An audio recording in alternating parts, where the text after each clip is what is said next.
শ্রীরাংশালো পশ্চিম ত্রিপুরা জেলা পরিষদ নি আচক ককলাম আচক জাখা পশ্চিম ত্রিপুরা জেলা শাসক তাংনগো থাংনাই তালদক সিকাং চংমারি নাহার জাকমানি উলো শ্রীরাংশালো পুইলা আচক ককলাম আচক জাখা পশ্চিম ত্রিপুরা জেলা সভাধিপতি বলে গোস্বামিনী লাংমান চমানি বাই আচক ককলাম আচক থানি কিশাল্লের কাহিনী শাখা তাবুনি সভাধিপতি বিশ্বজিৎ শের আবনি লগি লগি টাংনাই তালদক জড়া বসক সামুং টাংজাখা তাই বসকাংনি তাংবতাং রকনতৈব অকক শালাই মুঙ্গ কক শালাই জাখা।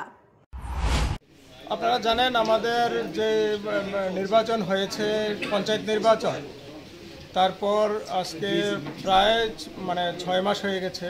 তো আমাদের জেনারেল বডির সাধারণ যে সভা, সেই সভা হয়নি, আজকেই হচ্ছে। তো তার মধ্যে আপনারা জানেন আমাদের যিনি সভাধিপতি ছিলেন, আমাদের মাননীয় বলাই গোস্বামী প্রয়াত হয়েছেন উনি, তার জন্য কয়েকদিন দেরি সেখানে হয়েছে।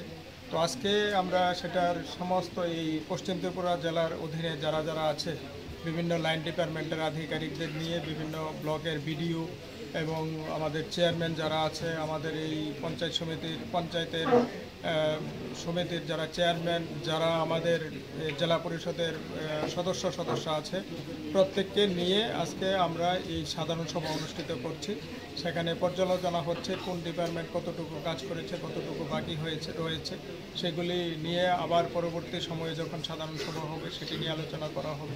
তো আজকে বিভিন্ন ডিপার্টমেন্টের লোকে সেখানে কথা হচ্ছে, বিভিন্ন ডাটা সেখানে নেওয়া হচ্ছে, কতটুকু কাজ হয়েছে, কতটুকু বাকি আছে, সেগুলি নিয়ে কথা হচ্ছে। আমাদের মিনিস্টার সাহেবও আসবেন, আমাদের সুশান্ত চৌধুরী মহোদয় আছেন, উনি আরেকটা মিটিংয়ে আছেন, মিটিং সেরে উনি আমাদের এই মিটিংয়ে এসে যোগ দিবেন। তারপরেই আমাদের যে মিটিংটা এটা সম্পূর্ণভাবে শুরু হবে। তো আমরা বিভিন্ন ছোট ছোট ডিপার্টমেন্ট যেগুলি আছে সেগুলি নিয়ে আলোচনা করছি। উনি আসার পর বিভিন্ন যে বড় বড় ডিপার্টমেন্টগুলি আছে সেগুলি নিয়ে আমরা আলোচনা করব। Bureau report, খুমপই।